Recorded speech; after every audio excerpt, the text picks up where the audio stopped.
dan bersyukur kepadanya atas segala limpahan rahmat dan hidayahnya sehingga kita dapat dikumpulkan Allah Subhanahu wa taala di rumah Allah dalam rangka menjalankan kewajiban kita salat maghrib secara berjamaah. Salawat dan salam senantiasa tercurahkan kepada junjungan kita Nabiullah Muhammad sallallahu alaihi wasallam beserta keluarga dan para sahabatnya, para pengikutnya yang tetap setia berpegang teguh kepada sunnah-sunnah beliau dan para sahabatnya hingga hari kiamat kelak. Amin ya rabbal alamin.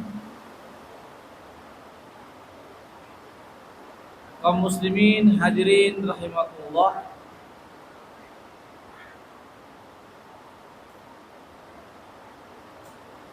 sebagaimana biasa kita melanjutkan kembali pembahasan kita tentang tafsir surah Al-Fatihah. Tafsir surah Al-Fatihah.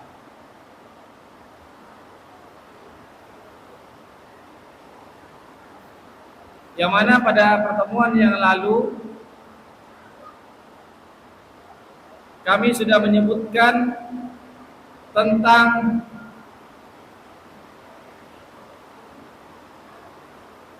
pondasi dari kalimat atau ayat Allah Subhanahu wa taala, iyyaka na'budu. Iyyaka na'budu.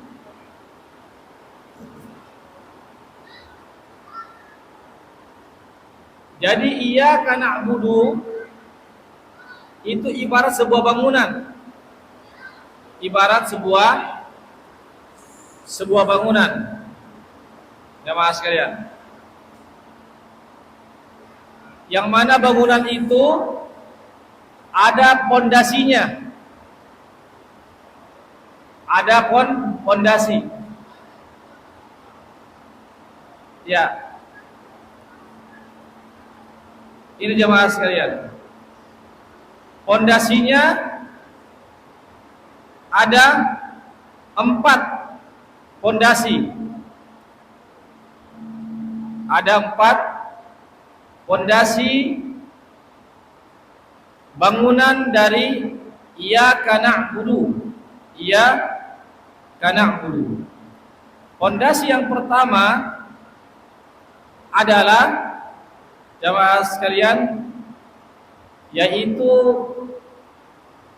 yang berkaitan dengan yang berkaitan dengan keimanan kita di dalam hati. Ya, keimanan kita di dalam hati kita. Ya. Atau yang kita sebut dengan ibadah qalbiyah namanya, ibadah hati. Ibadah hati. Bagaimanakah ibadah hati atau ibadah rohani atau ibadah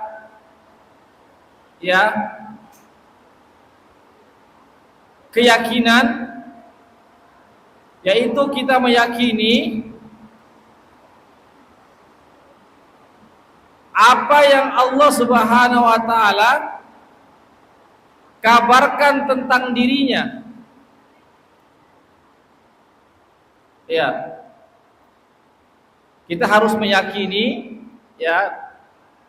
Jadi harus kita yakini dalam hati kita seyakin-yakinnya apa yang Allah kabarkan tentang dirinya.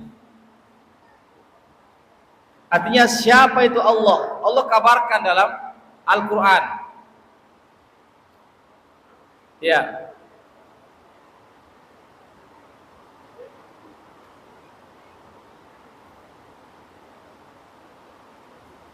Siapa itu Allah Subhanahu wa taala?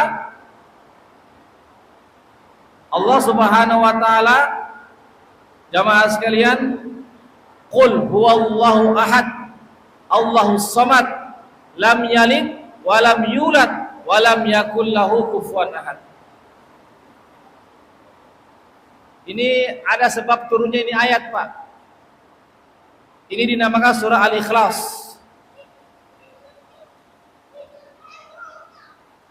Yaitu ketika perwakilan-perwakilan dari umat Yahudi dan umat Nasrani, begitu juga orang-orang musyrik datang kepada Nabi. Mereka mengatakan, ya, bahwasanya orang Yahudi mengatakan Tuhan kami adalah Uzair. Ini umat Yahudi mengatakan Tuhan kami adalah Uzair.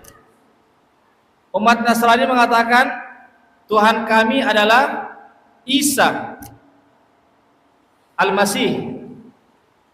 Sedangkan orang-orang musyrik mengatakan Tuhan kami adalah berhala-berhala.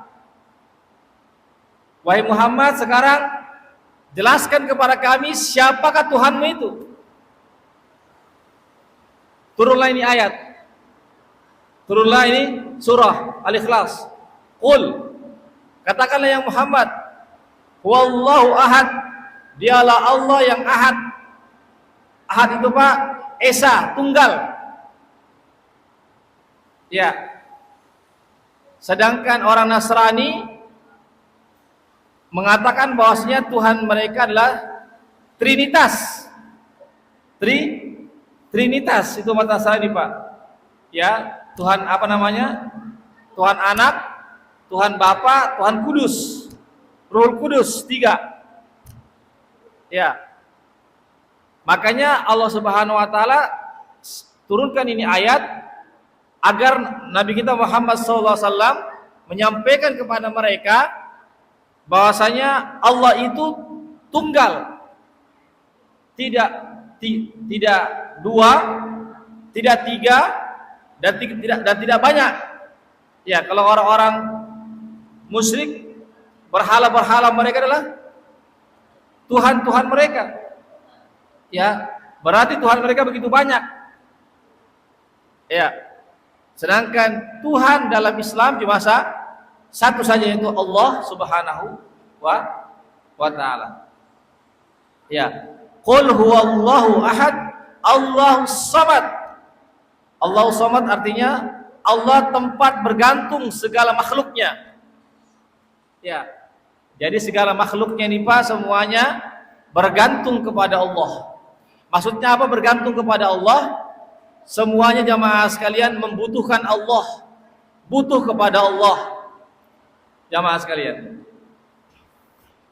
siapa, Pak? Siapa di antara manusia yang tidak butuh kepada Allah? Semuanya butuh kepada Allah. Jamaah sekalian, bahkan orang-orang musyrik pun butuh kepada Allah. Orang-orang kafir pun butuh kepada Allah Subhanahu wa taala. Jadi itu ibadah itu pada dua. Ibadah ada namanya ibadah bersifat umum, ada ibadah bersifat khusus. Karena itu ibadah pada hakikatnya, Pak, jamaah sekalian, ketundukan jamaah sekalian. Artinya semua manusia, baik dia beriman ataupun tidak beriman, semua itu adalah hamba Allah.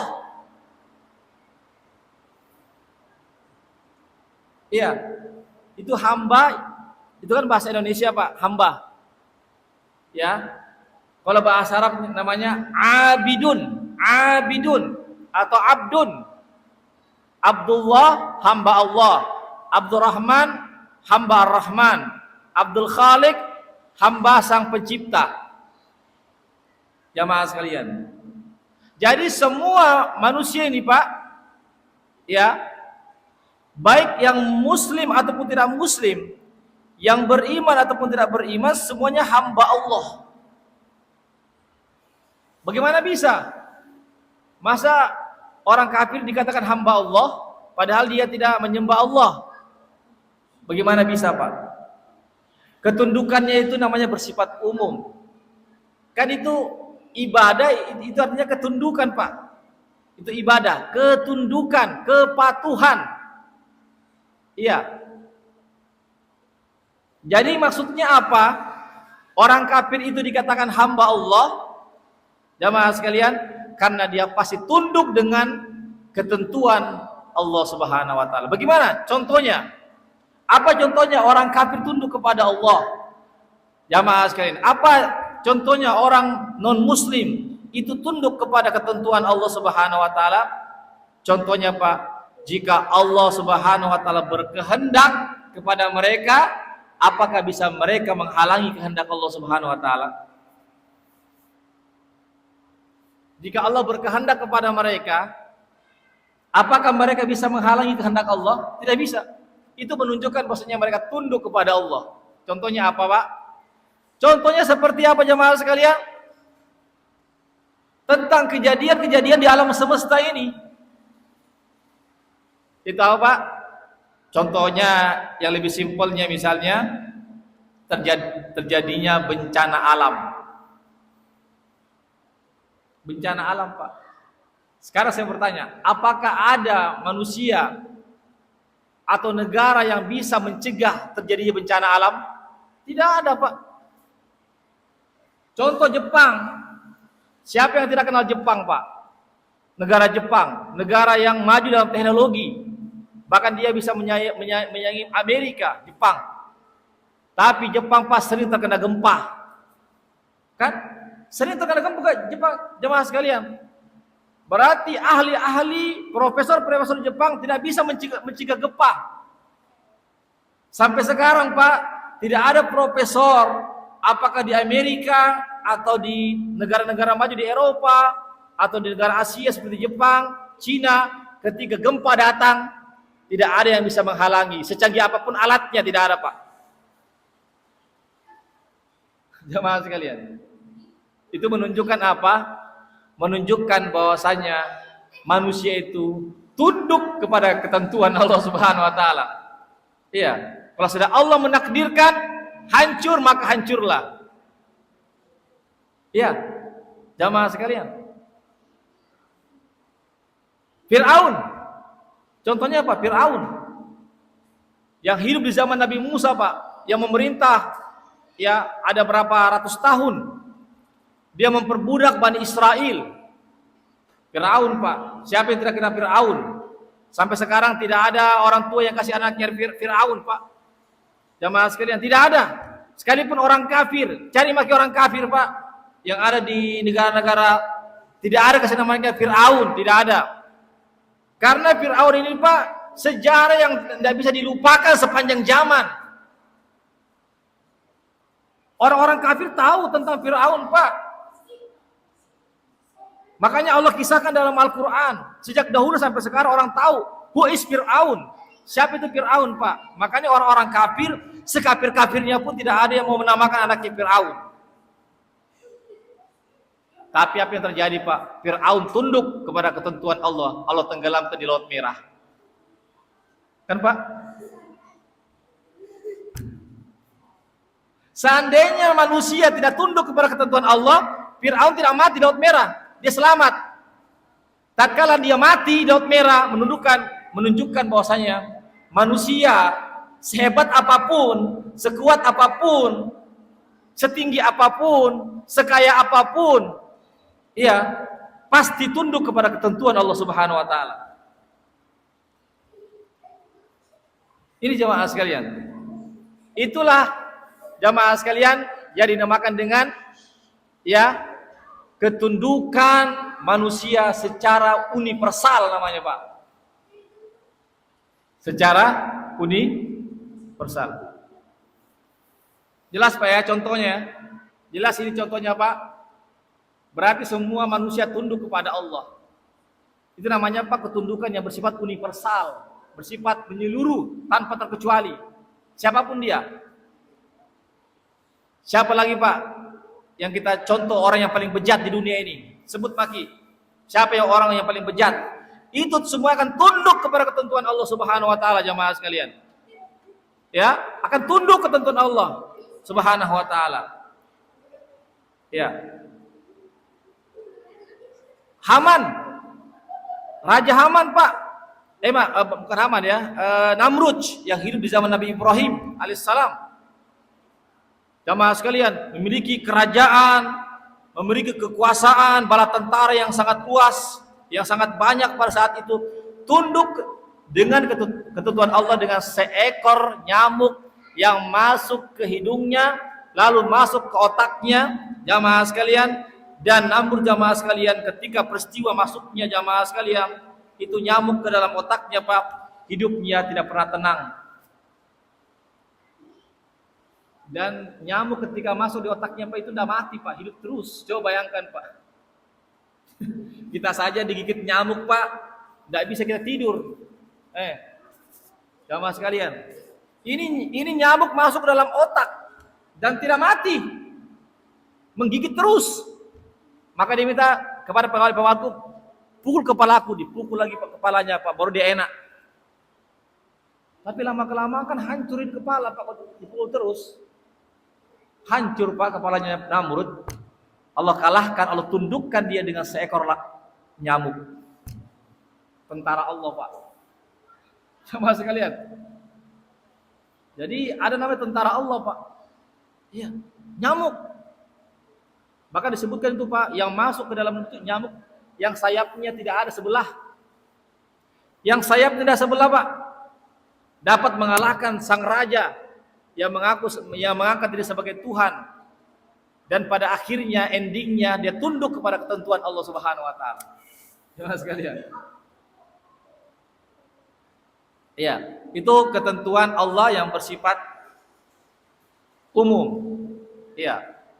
Atau ibadah yang bersifat umum Pak. Yang kedua, ada namanya ketentuan Allah yang bersifat khusus, atau ibadah yang bersifat khusus. Itu apa? Ketaatan. Ketaatan. Tidak semua manusia taat kepada Allah kan Pak?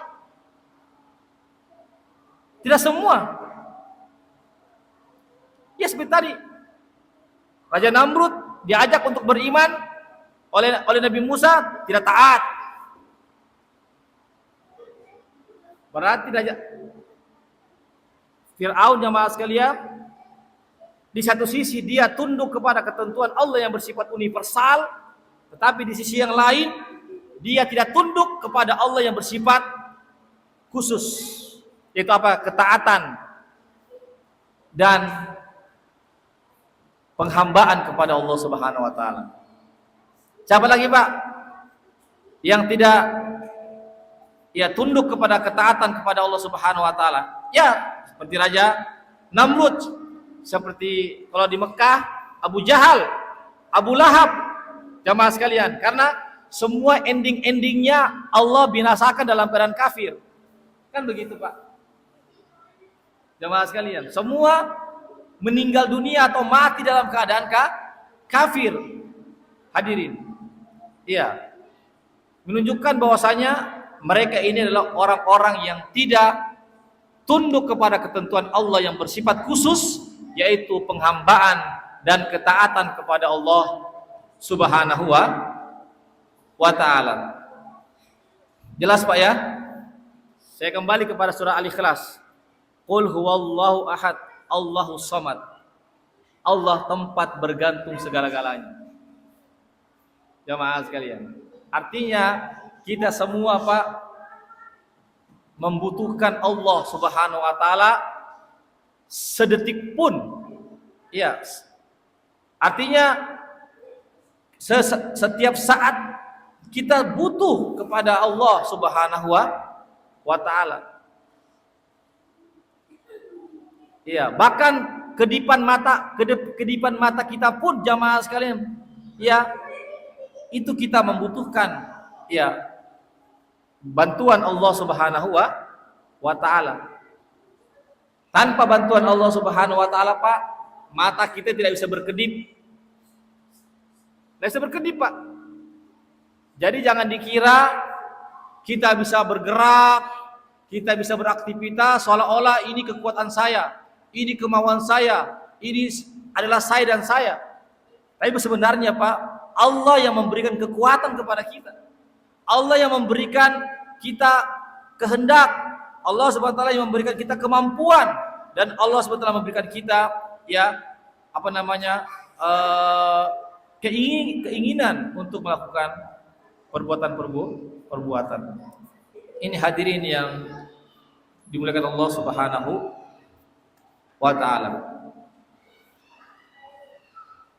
Ya, jadi sudah jelas, Pak, ya, tentang siapa itu Allah.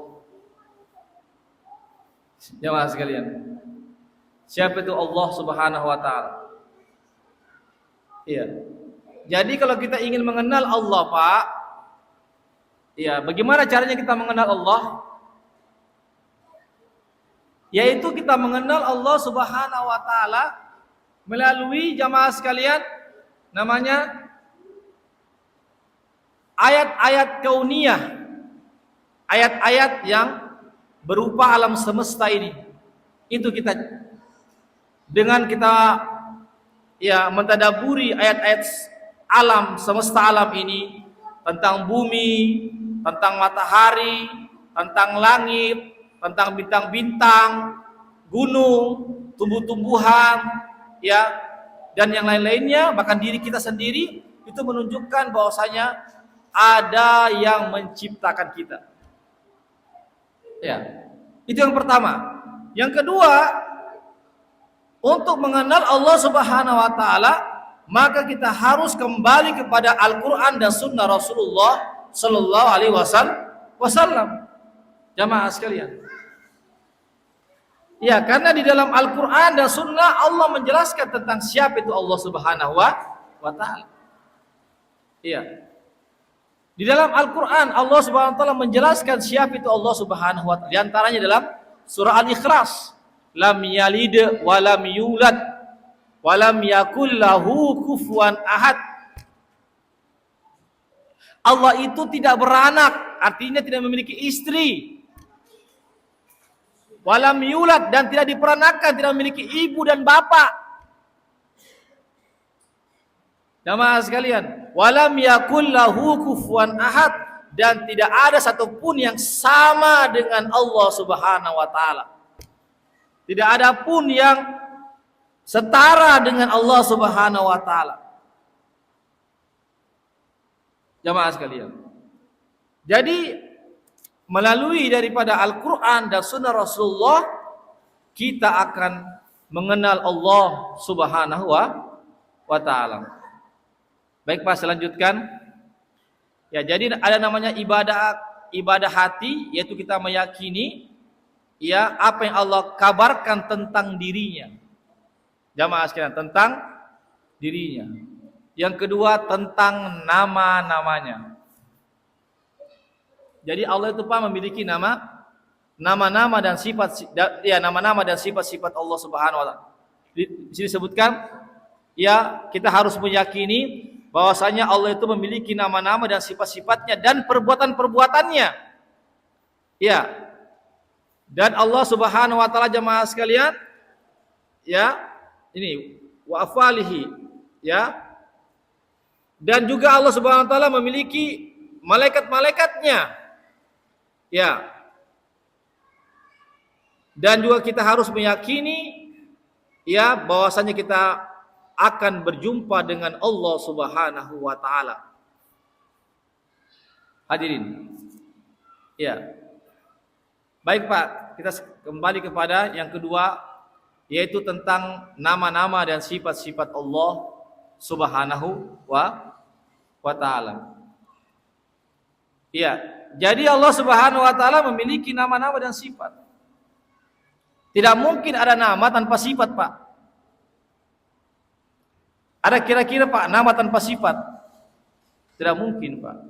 Setiap nama pasti ada sifatnya. Iya, sebagaimana manusia ada namanya, ada sifatnya kan? Begitu juga dengan Allah Subhanahu wa taala. Allah memiliki nama. Di antara apa? Ar-Rahmanir Rahim, Rabbil Alamin. Rabb itu Pak salah satu nama Allah, Rabb namanya.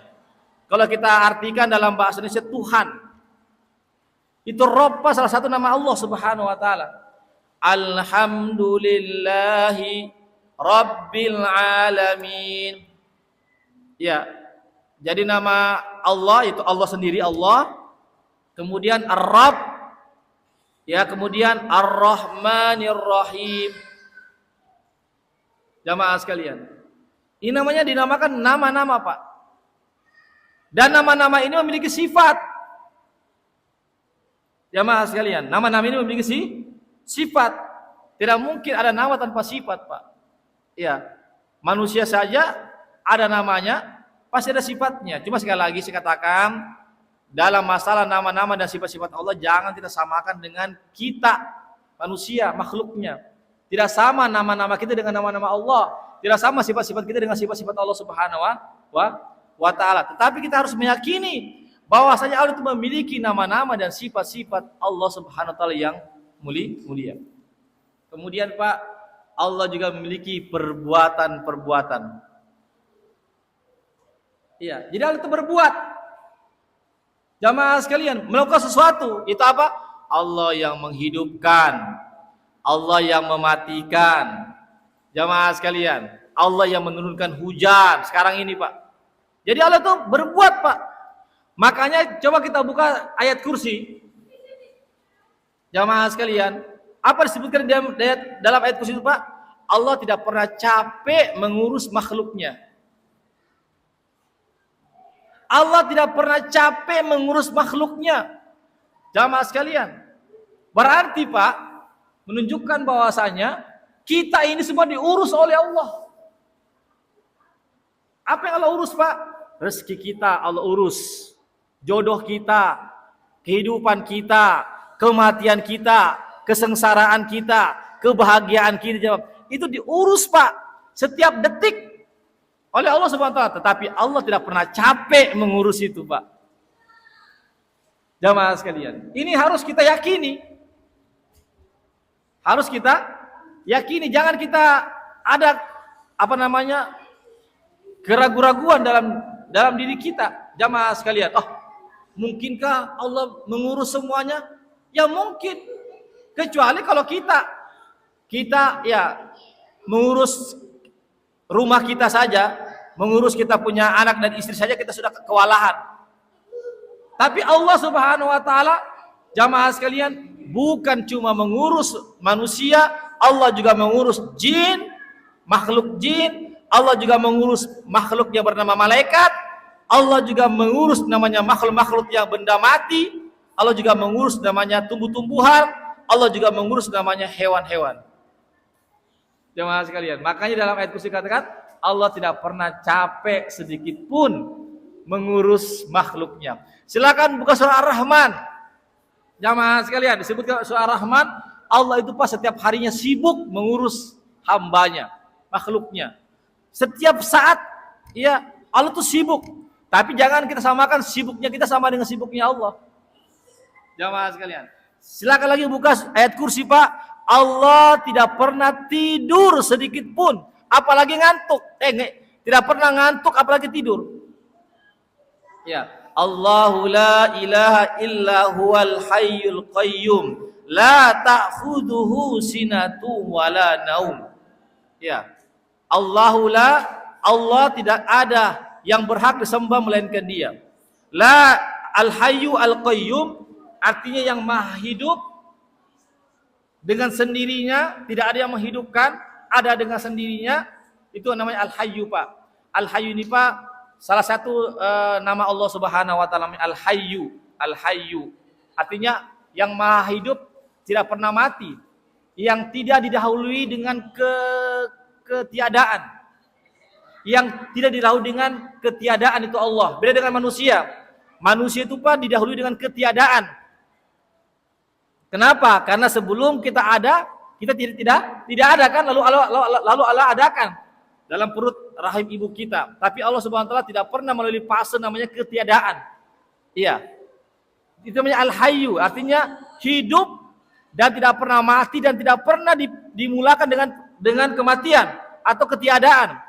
Ya. Dan kehidupan Allah itu jamaah sekalian terus ada. Beda dengan makhluknya. Makhluknya jamaah sekalian akan binasa nanti. Ya, seperti mana kita akan mati nanti ketika ajal tiba. Ya, meskipun nanti pada akhir akhirat kita akan dibangkitkan kembali oleh Allah Subhanahu wa taala. Jamaah sekalian, Al-Qayyum. Apa arti Al-Qayyum? Itu Al-Qayyum itu Pak dari kata Al-Qaim. Al-Qaim artinya berdiri sendiri. Itu Al-Qaim. Tapi Al-Qayyum itu Pak, dia memiliki dua makna. Ya, yaitu berdiri sendiri dan dia mengurus, artinya Allah itu mengurus dirinya sendiri dan mengurus seluruh makhluknya. Itulah makna Al-Qayyum. Jadi Al-Hayyu Al-Qayyum. Al-Hayyu itu maha hidup, tidak akan pernah mati dan tidak pernah didahului dengan kematian atau ketiadaan.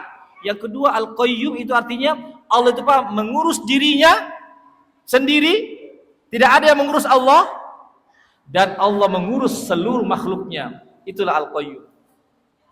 Apa dalilnya? Allah Subhanahu wa taala mengurus semua makhluknya. Ayat selanjutnya, la ta'khudhu sinatun wala naum. Ini dalilnya Pak. Bahwasanya Allah itu maha hidup dan maha mengurus segala makhluknya. Yaitu Allah tidak pernah sedikit pun ngantuk. Jamaah sekalian, apalagi tidur. Tidak pernah sedikit pun Allah ngantuk, ada pun tidur Pak. Sekarang apakah ada di dunia ini manusia yang tidak pernah ngantuk? Yang tidak pernah tidur? Ya semua pasti kita ngantuk kan? Semua kita pasti, hewan-hewan pun juga demikian. Jin-jin juga demikian. Ya.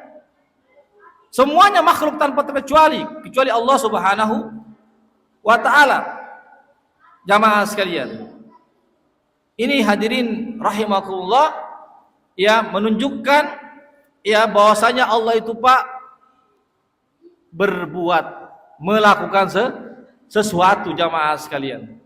Ya, melakukan sesuatu dan jika Allah berkehendak terhadap sesuatu tidak ada yang bisa menghalangi kehendak Allah.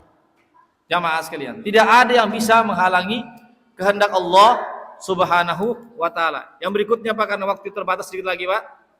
Kita harus meyakini bahwasanya Allah Subhanahu wa taala jamaah sekalian memiliki malaikat-malaikatnya. Ya, ada namanya malaikat pencabut nyawa, namanya malaikat Israel. Ada namanya atau malaikat maut. Ada namanya malaikat penjaga surga, Ridwan. Ada namanya penjaga neraka, malaikat Malik. Ada juga namanya malaikat Israfil. Israfil ini Pak tugasnya meniup sangkakala. Ya, meniup sangka trompet. Jamaah sekalian, itu trompet Pak akan ditiup 2 kali.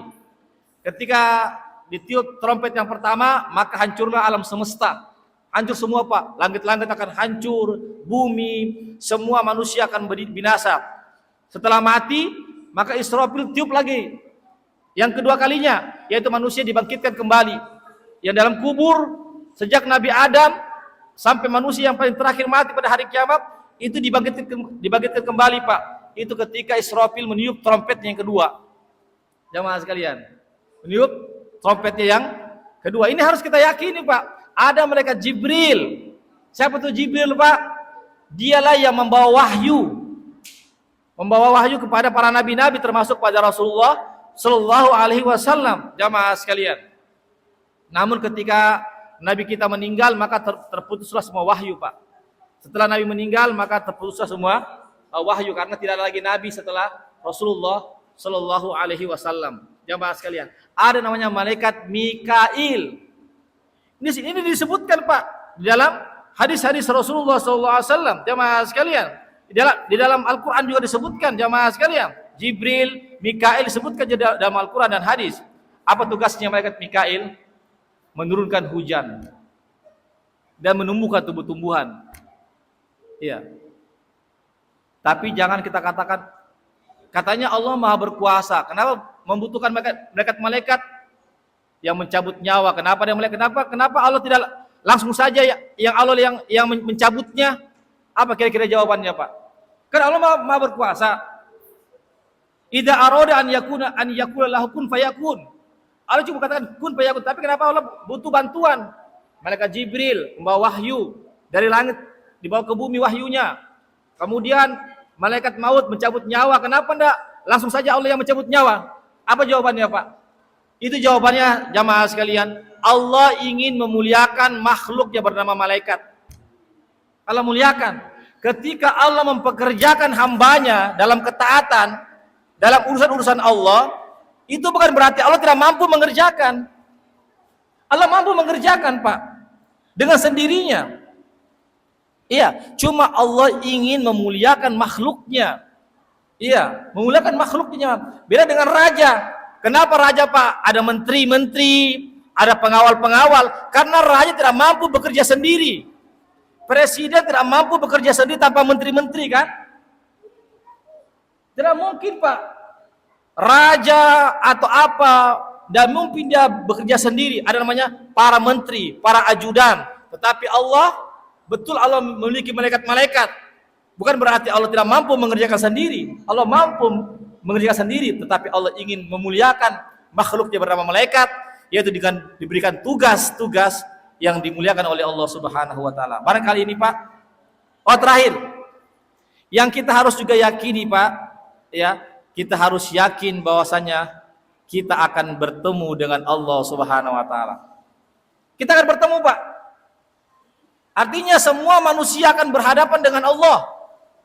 Satu persatu, Pak. Yang muslim, yang kafir, yang tidak taat, termasuk Fir'aun, Raja Namrud, jamaah sekalian akan bertemu nanti, Pak, dengan Allah Subhanahu wa taala pada hari akhirat kelak, Pak. Tidak ada penerjemah antara kita dengan Allah Subhanahu wa taala. Jamaah sekalian, artinya kita bertemu, maksudnya kita mempertanggungjawabkan apa-apa yang sudah kita kerjakan selama di dunia, jamaah sekalian. Ini yang harus kita yakini, Pak. Ada namanya pertemuan dengan Allah Subhanahu wa taala. Jamaah sekalian. Ya, tentu orang mukmin sangat, jamaah sekalian, sangat berkeinginan untuk bertemu dengan Allah Subhanahu wa taala. Siapa, Pak, di antara kita, Pak, yang tidak mau bertemu dengan Allah? Angkat tangan. Tidak ada, kan? Semua kita mau bertemu dengan Allah, Pak. Siapa yang tidak mau bertemu dengan presiden? Semua kita mau bertemu dengan presiden. Jamaah sekalian. Siapa yang tidak mau bertemu dengan menteri? Semua orang mau, karena mereka orang-orang mulia, orang yang punya kedudukan. Sekarang saya bertanya, siapa di antara kita yang tidak mau bertemu dengan Allah? Tidak ada, kan? Semua pasti mau bertemu dengan Allah. Jamaah sekalian. Nanti kalau kita bertemu dengan Allah, Pak, khususnya ketika kita di surga, Pak, jamaah sekalian, ketika kita bertemu dengan Allah, tatkala kita melihat Allah Subhanahu wa taala, kita akan melupakan kenikmatan surga. Begitu indahnya, begitu nikmatnya kita bertemu dengan Allah. Itu kan disebutkan dalam hadis, Pak. Allah undang penghuni surga pada hari Jumat bertemu dengan Allah.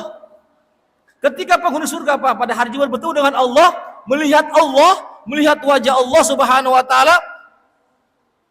Ya, apa kata Allah? Apakah ada kenikmatan yang lebih besar daripada kenikmatan bertemu dengan aku?